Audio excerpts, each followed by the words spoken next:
जैसा कि last episode में हमने देखा कि जियान को लावा के अंदर जाने पर भी फायर कोर नहीं मिल पाई थी, लेकिन वहाँ पर उसे ये तो पता चल गया था कि क्वीन मेडुसा ने फायर कोर चुरा ली है, जिस वजह से अब वो क्वीन मेडुसा को ही ढूंढने के लिए अपना सफर शुरू करता है और रेगिस्तान से होते हुए टेम्पल ऑफ स्नेक्स की तरफ बढ़ता है। रास्ते में उन्हें कई सारे स्नेक्स की स्टैचू दिखती है। असल में जैसे ह्यूमंस की स्पीशीज है, वैसे ही इस दुनिया में स्नेक्स अलग स्पीशीज है। उसे चलते चलते रात हो जाती है और रात में उसे एक तालाब दिखता है। तालाब के अंदर देखने पर उसे उनमें एक लड़की दिखाई देती है जो डांस करते करते नहा रही थी। वो बहुत स्टाइल में और स्नेक पार का यूज करते हुए आसपास अपना ऑरा क्रिएट कर रही थी। जियान और उसके मास्टर दोनों उसका डांस देखने लग जाते हैं। उन्होंने इस तरह का अद्भुत डांस कभी नहीं देखा था। जियान को पता चल जाता है कि ये लड़की ही मेडुसा है, लेकिन वो लड़की क्वीन मेडुसा नहीं थी। उसके मास्टर उसे बताते हैं कि ये एवोल्यूशन डांस कर रही है। ये इनका होली पूल है, यानी पवित्र जल है।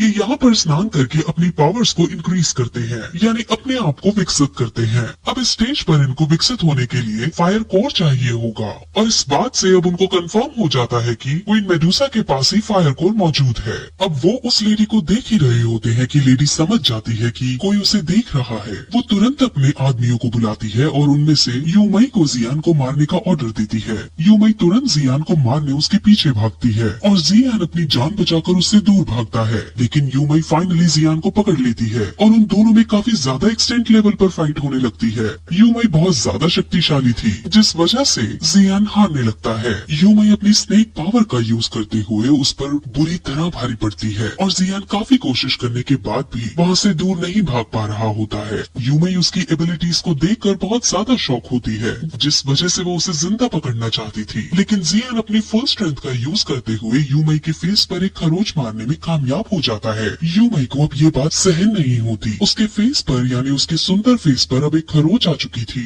अब वो गुस्से में आ तुरंत जियान को जान से मारने के लिए आगे बढ़ती है। जियान समझ जाता है कि ये उसका आखिरी पल है, लेकिन तभी वहाँ एयरप्लेन में उड़ता हुआ गुहे नाम का क्लैन आता है। गुहे क्लैन के साथ एक लड़की थी जिसने अपना फेस ढक रखा था। वो तुरंत नीचे उतरकर जियान को बचा लेती है और यूमई को शांत करती है। मास्क वुमेन अब जियान को यहाँ से जाने को कहती है, जिस वजह से जियान तुरंत पर्पल विंग्स का यूज करके वहाँ से जाने लगता है, लेकिन यूमई को ये बर्दाश्त नहीं होता और वो जियान को रोकने के लिए उस पर फिर अटैक करती है, लेकिन इस बार वो मास्क वुमेन अटैक को नलीफाई कर देती है और जियान उड़कर वहाँ से चला जाता है। अब गुहे क्लैन का लीडर यूमई से बात करता है और कहता है कि उसे क्वीन मेडुसा से मिलना है। असल में स्नेक्स और ह्यूमन सदियों से एक दूसरे का खून बहाते हुए आए हैं, जिस वजह से स्नेक्स ह्यूमन से नफरत करते हैं। इसीलिए यूमई लीडर से मना कर देती है और कहती है कि वो तुम जैसों से नहीं मिलेगी। स्नेक्स क्लैन के अंदर 8 शक्तिशाली ट्राइब्स रहती थी और उन 8 ट्राइब्स का रक्षण स्नेक्स क्लैन को प्राप्त था।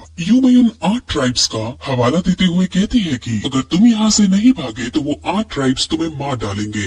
गुहे यूमई की धमकी से नहीं डरता और अब उनमें फाइट होने लगती है। गुहे के पास बहुत अच्छे और तगड़े वॉरियर्स थे और वो वॉरियर्स अब एक साथ यूमई पर हमला करते हैं। यूमई पहले तो उनसे लड़ने की कोशिश करती है, लेकिन जब उसे लगता है कि वो इनसे नहीं जीत पाएगी तो वो वहाँ से चुपके से भाग निकलती है। वहीं उड़ते उड़ते जियान वहाँ से दूर जा रहा होता है। तब उसके मास्टर उसे गुहे के क्लैन के बारे में बताते हैं कि उन्हीं ने आज तुम्हारी जान बचाई। वो भी क्वीन मेडुसा से फायर कोर लेने आए थे। अब जियान अपने मास्टर का इशारा समझ जाता है और ये डिसाइड करता है कि वो क्वीन मेडुसा को गुहे से लड़वाएगा और खुद उनकी लड़ाई के बीच आकर फायर कोर को हासिल कर लेगा। अब वो दोनों सीधे टेम्पल्स की तरफ जाने लगते हैं, क्योंकि क्वीन मेडुसा टेम्पल के अंदर ही मौजूद है। जियान वहाँ एक स्नेक्स की टोली देखता है। वो एक स्नेक को किडनैप करके उसके कपड़े पहन खुद स्नेक वुमन बन जाता है और उनकी टोली में शामिल हो टेम्पल्स के अंदर जाता है। वहीं अब हमें क्वीन मेडुसा को दिखाते हैं और उसके पास फायर कोर मौजूद है। यूमई अब टेम्पल के अंदर आकर क्वीन मेडुसा को अब तक जो हुआ वो सब बताती है। वो उसे जियान के बारे में भी बताती है कि उसके पास बहुत सारी एबिलिटीज हैं और उससे भी हमें खतरा हो सकता है। अब वहाँ एक ओल्ड स्नेक भी आता है जो उसे सलाह देता है कि अब हमें रिचुअल आज दोपहर में ही करनी चाहिए, ताकि रिचुअल के बाद हम सब इवॉल्व हो जाएं और स्नेक स्ट्राइप खतरे से बच सके। क्वीन मेडुसा फायर कोर को अब यूमई को देती है और उसे इनको अंडरग्राउंड छुपाने के लिए कहती है ताकि वो इसे ढूंढ ना पाए। वहीं जियान जो भेस बदलकर टेम्पल के अंदर घुस रहा था, उसे यूमई दिखती है जिसके हाथ में फायर कोर मौजूद थे। वो डिसाइड करता है कि वो अभी इन फायर कोर्स को ले ले, लेकिन जैसे ही वो ऐसा करने की कोशिश करता है वैसे ही यूमई उसे देख लेती है। वो तुरंत अपने आदमियों को उसको पकड़ने के लिए कहती है। वो खुद भी उसको पकड़ने के लिए जाने लगती है, लेकिन ओल्ड स्नेक कहता है कि तुम्हें पहले फायर कोर्स को सही ठिकाने पर रखना होगा, जिस वजह से अब उसके आदमी ही जियान का पीछा करते हैं। जियान उन सबसे बचकर भागता है और फाइनली एक पहाड़ी से कूदकर उनकी आंखों से ओझल हो जाता है। अब जियान को समझ नहीं आता कि वो फायर कोर को कहाँ ढूंढे, लेकिन तभी उसे किंग लियांग की याद आती है। किंग लियांग ने उसे एक डिवाइस दिया था जिस वजह से वो फायर कोर की लोकेशन को ट्रेस कर पाता, यानी जब फायर कोर आसपास होगा तो डिवाइस ग्लो करने लगेगा। अब दोपहर के 12 बज जाते हैं, यानी सूरज सर पर चढ़ जाता है और ये समय रिचुअल करने के लिए परफेक्ट है, इसलिए अब सभी स्नेक्स बाहर आकर रिचुअल करने लगते हैं। जियान भी उनके रिचुअल में शामिल हो जाता है। वो अपना ये सब कर ही रहे होते हैं कि अचानक वहाँ गुहे फिर से आ जाता है और अब इस बार उनको धमकी देते हुए कहता है कि हमें क्वीन मेडुसा से मिलना है। ओल्ड स्नेक कहता भी है कि क्वीन मेडुसा तुमसे नहीं मिलना चाहती, लेकिन गुहे अब जबरदस्ती कहता है कि वो यहाँ से मिले बिना नहीं जाएगा। अब उसके जिद को देखकर क्वीन मेडुसा को बाहर आना पड़ता है और वो उसके सामने आकर कहती है कि तुम्हें आखिर चाहिए क्या। गुहे कहता है कि उसे फायर कोर चाहिए और अगर उसे फायर कोर मिल जाएगा तो वो क्वीन मेडुसा को बहुत सारे अलग अलग तरह के हाई लेवल्स के पिल देगा।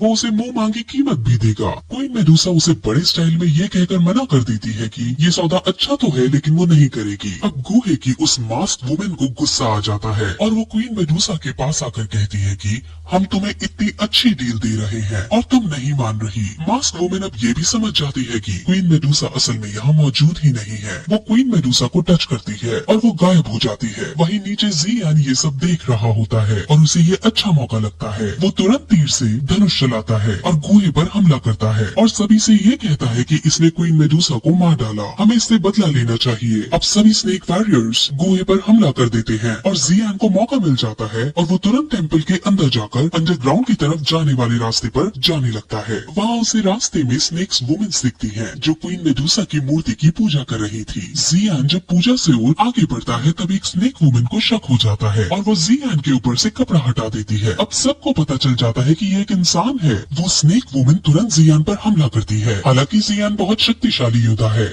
लेकिन वो स्नेक वुमेन के सामने हल्का पड़ता है। स्नेक वुमेन अब जियान पर फुल स्ट्रेंथ से हमला करती है और जियान अब अंडरग्राउंड जाने वाले रास्ते पर जाकर गिरता है। वहाँ पर कई सारे ट्रैप्स रचे थे। वहाँ अलग अलग हथियार की टाइल जमीन में बिछी थी। जियान एरो टाइल पर गिरता है जिस वजह से बहुत सारे एरोस उसके ऊपर आकर गिरने लगते हैं। अब स्नेक वुमेन को भी इस जगह के बारे में नॉलेज नहीं थी और उसके ऊपर भी एरो गिर रहे थे। जियान तो कैसे न कैसे करके उन एरो से बचता है, लेकिन कई सारे एरोस स्नेक वुमेन को लग जाते हैं। अब स्नेक वुमेन को गुस्सा आता है और वो तुरंत जियान पर फुल स्ट्रेंथ के साथ वॉर करती है, लेकिन अब इस बार उसका मास्टर उसका साथ देता है और अपने मास्टर की पावर्स का यूज करते हुए जियान उसे मार डालता है। उसके मास्टर अब उसे इसके नीचे जाने का रास्ता खोजने को कहते हैं, लेकिन जियान रास्ता खोजने के बजाय जमीन में ही जोर से अटैक करता है जिससे जमीन टूट जाती है और जियान नीचे गिरने लगता है। जियान का प्लान था कि वो नीचे गिरते वक्त पर्पल विंग्स का यूज करेगा, लेकिन इस अंडरग्राउंड जगह पर उसके पर्पल विंग्स काम नहीं करते और वो नीचे गिर जाता है। हालांकि एक पेड़ पर गिरकर वो बच जाता है, लेकिन अब उसके मास्टर उसे समझाते हैं कि इस जगह तुम उड़ नहीं पाओगे। वो अब आगे बढ़ते हैं जहाँ उन्हें आगे चलने पर एक पॉइजनस लेक दिखाई देती है। वो इतनी ज्यादा ताकतवर पॉइजनस थी कि उसमें एक पत्ता डालने पर वो पत्ता तुरंत नष्ट हो जाता है। जियान समझ नहीं पाता कि अब वो इसे पार कैसे करे, क्योंकि उसके पास अब पर्पल विंग्स भी नहीं है। लेकिन उसके मास्टर अब फिर से चिलिंग फ्लेम का यूज करके उसको कवर करते हैं और उसे जल्दी से स्विम करके लेक के पार जाने को कहते हैं। वहीं ऊपर गुहे मास्क वुमेन के साथ टेम्पल के अंदर जाता है और खजाना रखने वाली जगह पर जाकर वो जैसे ही फायर कोर को उठाता है तो वो समझ जाता है कि ये नकली फ्लेम है। उसे बहुत गुस्सा आता है, लेकिन मास्क वुमेन उसके गुस्से को शांत करती है और कहती है कि यहाँ और भी जगह है जहाँ पर फायर कोर मौजूद हो सकता है, हमें वहाँ ढूंढना चाहिए। अब मास्कमैन और गुहे बाहर आते हैं और मास्क वुमेन सबसे पहले बाहर चल रही स्नेक्स वर्सेस ह्यूमंस की फाइट को ज्वाइन करती है और स्नेक्स को पूरी तरह से मारने लगती है। वहीं जियान अब पॉइजनस लेक पार करके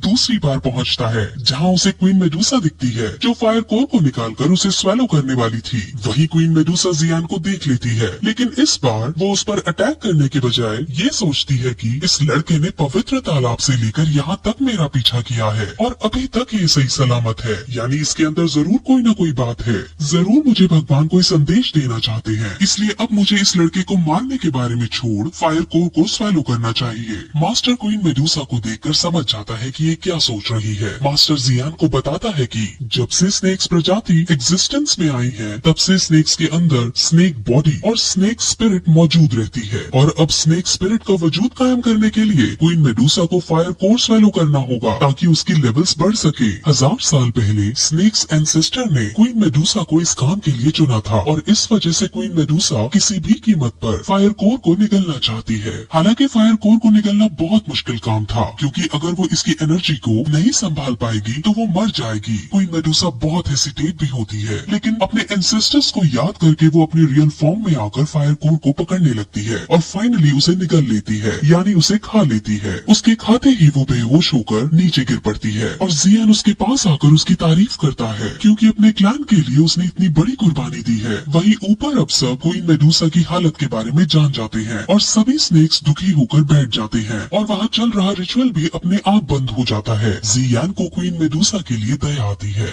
लेकिन जियान को भी 3 साल बाद वाले एग्रीमेंट को पूरा करना था और उसे भी अपने परिवार के प्रति जिम्मेदारियों को निभाना था, इसलिए वो भी फायर कोर को हासिल करके ही रहेगा। और अगर उसकी भी मृत्यु इसको प्राप्त करते वक्त हो जाती है तो भी वो खेद नहीं करेगा, यानी पीछे नहीं हटेगा।